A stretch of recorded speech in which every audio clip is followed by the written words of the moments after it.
Hello, എല്ലാവർക്കും നമസ്കാരം. ഇന്നിപ്പോൾ ഞായറാഴ്ചയൊക്കെ അല്ലേ, അതുകൊണ്ട് നമുക്കിന്നൊരു സ്പെഷ്യൽ ഐറ്റം ചെയ്യാമെന്ന് വിചാരിച്ചു. നമ്മളിന്നിവിടെ ചെയ്യാൻ പോകുന്നത് ചിക്കൻ ചുക്കയാണ് കേട്ടോ. അപ്പോൾ അതെങ്ങനെയാണ് ചെയ്യാമെന്നും ഞാൻ എൻ്റേതായിട്ടുള്ള രീതിയിൽ ചെയ്യുകയാണ്. ഇതെങ്ങനെയാണ് ചെയ്യാമെന്നും നമുക്ക് നോക്കാം. അതിന് വേണ്ട സാധനങ്ങൾ എന്തൊക്കെയാണെന്ന് ഞാൻ പറയാം കേട്ടോ. ചിക്കൻ ഞാനിവിടെ ഒരു 3/4 കിലോ എടുത്തിട്ടുണ്ട്. അതുപോലെ അതിനാവശ്യമായിട്ടുള്ള സബോള നമ്മൾ കുറച്ച് ഉപ്പ് ചേർത്ത് നല്ല ബ്രൗൺ കളറായിട്ട് വറുത്ത് വെച്ചിട്ടുണ്ട്. ഇഞ്ചി വെളുത്തുള്ളി പേസ്റ്റ് ഒരു വലിയ ടേബിൾ സ്പൂൺ എടുത്ത് വെച്ചിട്ടുണ്ട്. അതുപോലെ ആവശ്യമായ കറിവേപ്പില, ആവശ്യത്തിനുള്ള മുളക് പൊടി ഒരു വലിയ ടേബിൾ സ്പൂൺ മുളക് പൊടി എടുത്ത് വെച്ചിട്ടുണ്ട്. അതുപോലെ മഞ്ഞൾപ്പൊടി 1/2 സ്പൂൺ എടുത്ത് വെച്ചിട്ടുണ്ട്. കുരുമുളക് പൊടി ഒരു സ്പൂൺ എടുത്ത് വെച്ചിട്ടുണ്ട്. ടേബിൾ സ്പൂണല്ല, 1 സ്പൂണ്. അതുപോലെ ഗരം മസാല 1 സ്പൂൺ എടുത്ത് വെച്ചിട്ടുണ്ട്. ആവശ്യത്തിനുള്ള ഉപ്പ്. അതുപോലെ നമ്മളിത് ചെയ്യാൻ പോകുന്നത് വെളിച്ചെണ്ണയിലാണ് കേട്ടോ. വേണ്ടവർക്ക് ഓയിൽ വേണമെങ്കിൽ അതെടുക്കാം. വെളിച്ചെണ്ണയിൽ ചേർത്താൽ കുറച്ചുകൂടി രുചി ഉണ്ടാവും. അപ്പം നമുക്ക് ചെയ്യാൻ തുടങ്ങാം.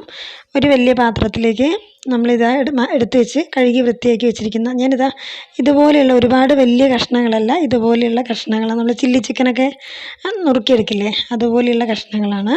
നിങ്ങൾക്ക് ഇഷ്ടമുള്ള പോലെ ചെയ്യാം കേട്ടോ. അങ്ങനെ ആകുമ്പോൾ കുറച്ചുകൂടി നമ്മുടെ മസാല എല്ലാം പിടിക്കും. അത് പാത്രത്തിലേക്ക് എടുത്ത് വയ്ക്കുക. അതിനുശേഷം നമ്മളിതാ അരച്ച് വെച്ചിരിക്കുന്ന ഇഞ്ചി വെളുത്തുള്ളി പേസ്റ്റ് ഇതിലേക്ക് ചേർത്ത് കൊടുക്കണം. അതിനുശേഷം നമ്മൾ എടുത്ത് വെച്ചിരിക്കുന്ന ഉപ്പ് പൊടികളെല്ലാം ഇതിലേക്ക് ചേർത്ത് കൊടുക്കുക. ഗരം മസാല പൊടി, അതുപോലെ മുളക് പൊടി, കുരുമുളക് പൊടി, മഞ്ഞൾപ്പൊടി, കറിവേപ്പില, ഇതെല്ലാ മസാലകളും നമ്മളിതിലേക്ക് ചേർത്ത് കൊടുക്കുക. അതിനുശേഷം നമ്മളിവിടെ വറുത്ത് വെച്ചിരിക്കുന്ന സബോളയില്ലേ, അത് ഇതിലേക്ക് ചേർത്ത് കൊടുക്കുക. ഇതൊരു എളുപ്പത്തിൽ നമുക്ക് തയ്യാറാക്കി എടുക്കാൻ പറ്റും കേട്ടോ. ഒരുപാട് ഇങ്ങനെ ചട്ടിയിലിട്ട് വഴറ്റേണ്ട ആവശ്യമൊന്നുമില്ല. ഈ സബോളയും ചേർത്തു. ഇനി 1 ടേബിൾ സ്പൂൺ വെളിച്ചെണ്ണ കൂടി നമ്മൾ എടുത്തിട്ടുണ്ട്. ഞാനിത് കയ്യിൽ തന്നെ ഒഴിച്ച് കാണിച്ചു തരികയാണ്. കുറച്ച് എണ്ണ മതി കേട്ടോ. അതുകൂടി ഇതിൽ ചേർത്ത് നന്നായിട്ട് കൈകൊണ്ട് തിരുമ്മി ഈ മസാലയും ഇതെല്ലാം ഇറച്ചിയിലേക്ക് നന്നായി പിടിക്കണം ചിക്കനിലേക്ക്. ഇങ്ങനെ നമ്മൾ തിരുമ്മി യോജിപ്പിച്ച് വെച്ചത് എത്ര സമയം വെക്കാൻ പറ്റുമോ അത്രയും സമയം വയ്ക്കാം. ഞാനിവിടെ ഒരു 10-15 മിനിറ്റ് ഇങ്ങനെ അത് മാറ്റി വയ്ക്കുന്നുണ്ട് കേട്ടോ. ഇത് കൈകൊണ്ട് തന്നെ നന്നായിട്ട് തിരുമ്പി യോജിപ്പിക്കണം. ഫ്രിഡ്ജിലൊന്നും വെക്കേണ്ട ആവശ്യമില്ല, പുറത്ത് തന്നെ വെച്ചിട്ട് ഒരു 15 മിനിറ്റ് ഇത് മാറ്റി വയ്ക്കുക. എല്ലാം നന്നായി പിടിച്ചിട്ടുണ്ട്. ഇനി നമുക്കിത് ഉണ്ടാക്കാൻ തുടങ്ങാം. ഞാൻ സബോള വറുത്തിട്ടുള്ള എണ്ണയിൽ തന്നെയാണിത് തയ്യാറാക്കി എടുക്കുന്നത് കേട്ടോ. അങ്ങനെ ചെയ്യണമെങ്കിൽ ആ ഉള്ളിയുടെയൊക്കെ നല്ല മണം നമ്മുടെ ഇറച്ചിക്ക് കിട്ടും. ആ എണ്ണ ഒന്നുകൂടി ചൂടായി വരട്ടെ. ചൂടായി വരുമ്പോൾ നമ്മൾ ഇതിലിനി വേറെ ഒരു സംഭവം ചേർക്കേണ്ട ആവശ്യമില്ല. നമ്മളിതാ തിരുമ്മി വെച്ചിരിക്കുന്ന 15 മിനിറ്റ് മാറ്റി വെച്ചില്ലേ, ആ ചിക്കൻ ഇതിലേക്ക് ഈ എണ്ണയിലേക്ക് ചേർത്ത് കൊടുക്കുക.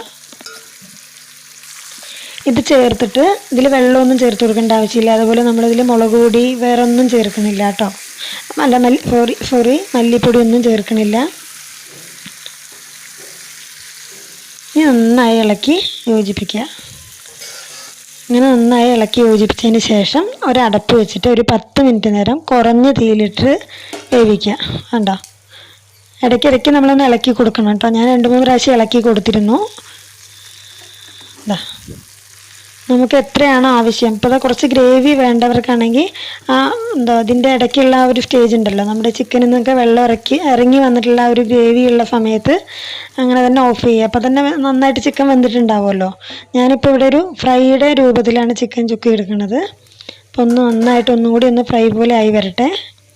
കണ്ടോ, എനിക്കിവിടെ ഗ്രേവി ഒട്ടും വേണ്ട. ഒന്ന് നന്നായിട്ട് മുരിഞ്ഞ് വരട്ടെ. ഒരു ചിക്കൻ ഫ്രൈഡേയൊക്കെ ഒരു ടേസ്റ്റ് ഉണ്ടാവും. ഒരു പ്രത്യേക ടേസ്റ്റാണ്. നമ്മൾ സബോള എല്ലാം വറുത്തിട്ട് തയ്യാറാക്കുന്നത് തന്നെ പ്രത്യേക രുചിയാണ്. അപ്പോൾ നമ്മൾ ചിക്കൻ വെച്ചിട്ട് പലതരത്തിലുള്ള വിഭവങ്ങൾ ഞാനൊന്ന് കാണിക്കാമെന്ന് പറഞ്ഞിട്ടുണ്ടായിരുന്നില്ലേ. അപ്പോൾ നമ്മുടെ സ്വാദിഷ്ടമായിട്ടുള്ള ചിക്കൻ ചുക്ക ഇവിടെ റെഡി ആയിട്ടുണ്ട്. അടുപ്പ് ഓഫ് ചെയ്തു. കുറച്ച് കറിവേപ്പില കൂടി ചേർത്തൊന്ന് ഇളക്കുക. അത് വേണമെങ്കിൽ മാത്രം ചേർത്താൽ മതി കേട്ടോ. ഞാനിതിലേക്ക് ചേർക്കുന്നുണ്ട്. കറിവേപ്പില കൂടി ചേർക്കുകയാണെങ്കിൽ ഒരു പ്രത്യേക സ്വാദായിരിക്കും ഇതിന്. ഞാനിത് സെർവിങ് ഡിഷിലേക്ക് മാറ്റി ഒരു ഫോട്ടോ എടുക്കാൻ വേണ്ടിയിട്ടാണ് ഞാനിവിടെ നാരങ്ങ ഇങ്ങനെ ചെറുനാരങ്ങ മുറിച്ച് വെച്ചിട്ടുണ്ട്. അതുപോലെ തക്കാളി കൊണ്ടൊരു ഫ്ലേവർ ഉണ്ടാക്കിയതാണ്. നിങ്ങൾക്ക് ഇതിൻ്റെ ഒന്നും ആവശ്യമില്ല കേട്ടോ, ഞാൻ ഈ വീഡിയോയ്ക്ക് വേണ്ടി ചെയ്തതാണ്. അങ്ങനെ നമ്മുടെ സ്വാദിഷ്ടമായ ചിക്കൻ ചുക്ക ഇവിടെ റെഡി ആയിട്ടുണ്ട്. നല്ലൊരു ടേസ്റ്റാണ് കേട്ടോ, പറഞ്ഞറിയിക്കാൻ പറ്റില്ല. ഇത് ചെയ്ത് നോക്കിയാൽ തന്നെ അറിയുള്ളൂ.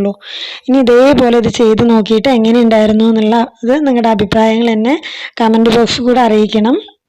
അതുപോലെ നമ്മുടെ ചാനൽ ആദ്യമായിട്ട് കാണുന്നവരാണെങ്കിൽ ഒന്ന് സബ്സ്ക്രൈബ് ചെയ്യണം, ലൈക്ക് ചെയ്യണം, ഷെയർ ചെയ്യണം.